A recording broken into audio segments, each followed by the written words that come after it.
Assalamualaikum warahmatullahi wabarakatuh. Halo Bapak Guru hebat, salam dan bahagia.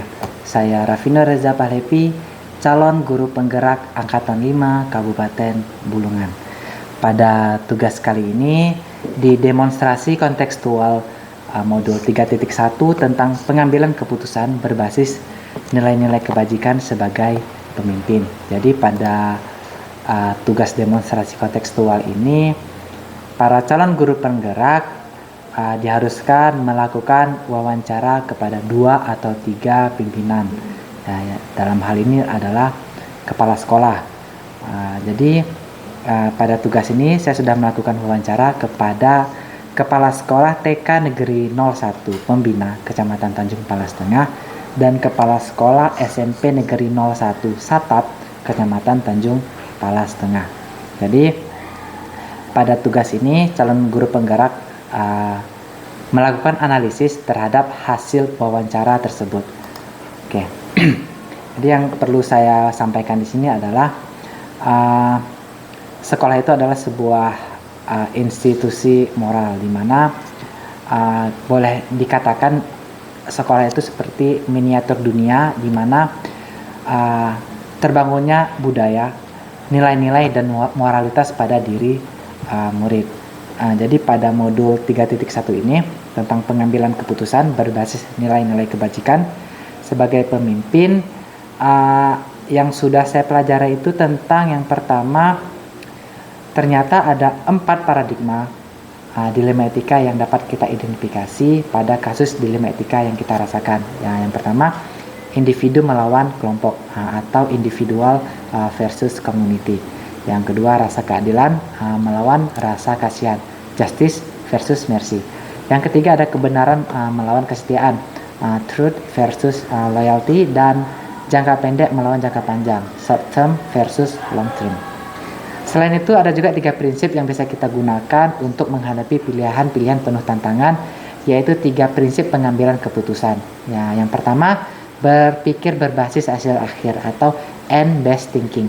Yang kedua, ada berpikir berbasis peraturan, rule-based thinking. Yang ketiga adalah berpikir berbasis rasa peduli, care-based thinking. Selain itu, terdapat juga yang namanya 9 langkah atau 9 tahapan pengambilan dan pengujian keputusan. Yang pertama itu ada mengenali nilai-nilai yang saling bertentangan. Yang kedua, menentukan siapa yang terlibat dalam situasi ini. Yang ketiga, kumpulkan fakta-fakta yang relevan dengan situasi ini. Yang keempat, pengujian benar atau salah. Terus ada pengujian paradigma, benar lawan benar. Melakukan prinsip resolusi. Selanjutnya ada investigasi opsi trilema. Dan kedelapan ada yang namanya buat keputusan. Dan yang terakhir, lihat lagi keputusan yang sudah dibuat dan merefleksikan.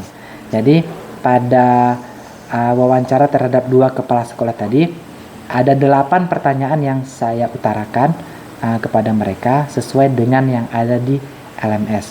Sebelum saya melakukan wawancara, saya bertanya dulu apakah mereka paham tidak tentang dilema etika atau rujukan moral. Jadi yang setelah kita paham itu, di mana dilema etikanya adalah benar melawan benar, di mana situasi yang terjadi ketika seseorang harus memilih antara 2 pilihan, di mana kedua pilihan tersebut secara moral benar tetapi bertentangan. Sedangkan rujukan moral itu adalah benar melawan salah, di mana situasi yang terjadi ketika seseorang harus membuat keputusan antara benar dan salah.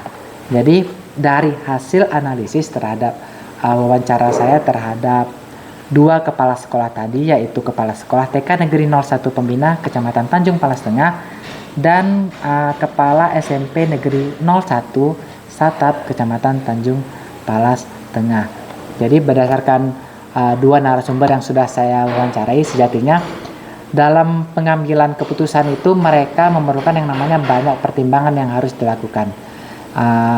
Kedua narasumber mengatakan bahwa untuk mengidentifikasi suatu kasus, termasuk ke dalamnya dilema ITK atau bujukan moral, itu diperlukan yang namanya observasi lingkungan. Misalnya, jika itu terkait individu melawan individu, maka sebagai pemimpin perlu adanya yang namanya mendengar permasalahan dari kedua belah pihak. Jadi nggak hanya dari satu pihak saja.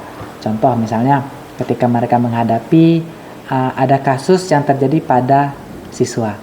Jadi bukan mereka mendengar dari satu pihak saja, tapi ada pihak lain yang dilibatkan.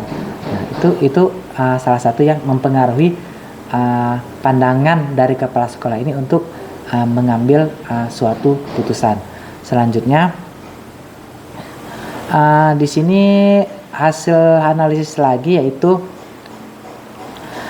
setelah kasus tadi diidentifikasi, langkah selanjutnya yaitu mengajak diskusi semua pihak yang terlibat. Contoh misalnya ketika mereka memiliki kasus dilema etika yang melibatkan murid, jadi banyak pihak yang dilibatkan. Misal murid itu sendiri, wali kelas, guru mapel, boleh jadi guru BK-nya, ya. Selanjutnya orang tua dari si siswa ini dan komite sekolah. Jadi komite sekolah ini tidak hanya sebagai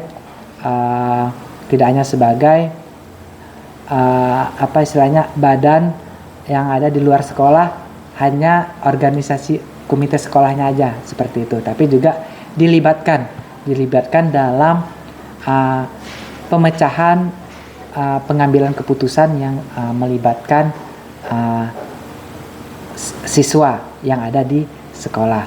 Jadi kalau bisa saya simpulkan, hal-hal yang mereka lakukan yang pertama itu mengidentifikasi kasus, jadi melihat dan mendengar situasi lingkungan sekitar.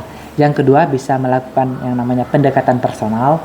Yang ketiga ada mengajak diskusi bersama, seperti yang saya bilang tadi, mengajak semua pihak. Jadi intinya ini kepala sekolah ini berkata bahwa kolaborasi dan komunikasi itu penting, ya. Jadi untuk pengambilan keputusan yang terbaik itu kolaborasi semua yang terlibat dan komunikasi itu harus ada untuk pengambilan keputusan yang terbaik. Nah, seperti itu. Selanjutnya mendengar semua permasalahan dari pihak-pihak yang terlibat, bukan hanya mendengar dari salah satu pihak. Yang selanjutnya yaitu pengambilan keputusan bukan untuk kepentingan pribadi si kepala sekolah. Jadi di sini dalam pengambilan keputusan itu bukan terkait dengan kepentingan pribadi personal dia, seperti itu. Jadi pengambilan keputusan misalnya kasus pada siswa. Jadi yang dilihat itu adalah ke personalnya siswa itu. Jadi bukan ke pribadi si pembuat keputusan. Selanjutnya waktu pengambilan keputusan dilakukan sesegera mungkin, tidak menunda-nunda. Jadi dari dua kepala sekolah ini juga mengutarakan bahwa ketika terjadi sebuah kasus itu tidak langsung mengambil keputusan pada saat itu juga, tapi memang butuh waktu, karena kan untuk mengidentifikasi kasus tersebut butuh waktu, tapi tidak lama. Jadi tidak boleh lama. Nanti kalau seandainya pengambilan keputusan itu dilakukan di waktu yang lama, nanti bisa jadi masalah itu menjadi rumit dan besar. Maka dari itu, sebelum itu menjadi rumit dan besar, seorang pemimpin itu harus mengambil keputusan sesegera mungkin. Nah, seperti itu. Jadi dari pengambilan keputusan yang mudah diambil saat pihak-pihak menyadari bahwa permasalahan mereka tidak merasa mereka itu merasa selalu benar. Nah, seperti itu. Selanjutnya kedua narasumber juga mengatakan jika diperlukan pengambilan keputusan, maka tetap harus koordinasi dengan pihak-pihak yang terkait. Nah, seperti yang saya bilang sebelumnya, yaitu kolaborasi dan komunikasi ini penting untuk pengambilan keputusan yang terbaik, seperti itu. Jadi tidak ada pengambilan keputusan langsung dari pimpinan tanpa mendengar dari pihak-pihak yang terlibat. Nah, jadi dari dua kepala sekolah ini, dia tidak mengambil keputusan secara pribadi dia mengambil keputusan tanpa melibatkan orang lain, tapi tetap dia melakukan kolaborasi dengan semua pihak yang terlibat, menjalin komunikasi dengan semua, sehingga keputusan yang benar-benar istilahnya keputusan yang benar-benar terbaik itu bisa tercipta seperti itu. Jadi kesimpulan yang bisa saya ambil dari hasil wawancara dengan Kepala Sekolah TK Negeri 01 Pembina Kecamatan Tanjung Palas Tengah dan Kepala Sekolah SMP Negeri 01 Satap Kecamatan Tanjung Palas Tengah, saya bisa ambil kesimpulan bahwa sebagai pemimpin tidak boleh mengambil keputusan sepihak, apalagi terburu-buru. Jadi perlu adanya identifikasi kasus terhadap masalah yang terjadi. Terus jangan lupakan libatkan pihak-pihak yang terkait dengan masalah tersebut. Kalau saya ambil contoh tadi, ketika kasus itu melibatkan siswa, di situ bisa terlibat wali kelas, guru mapel, guru BK, orang tua si siswa, atau komite sekolah. Jadi kepala sekolah melakukan kolaborasi kepada semua sehingga keputusan yang terbaik itu akan tercipta. Selanjutnya,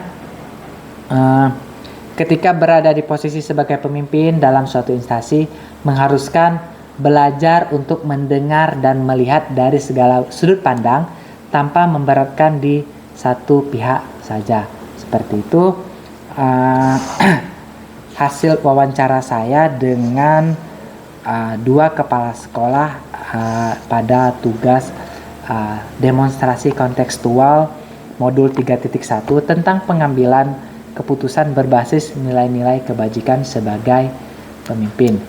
Demikian hasil analisis saya. Saya ucapkan terima kasih. Salam dan bahagia. Assalamualaikum warahmatullahi wabarakatuh.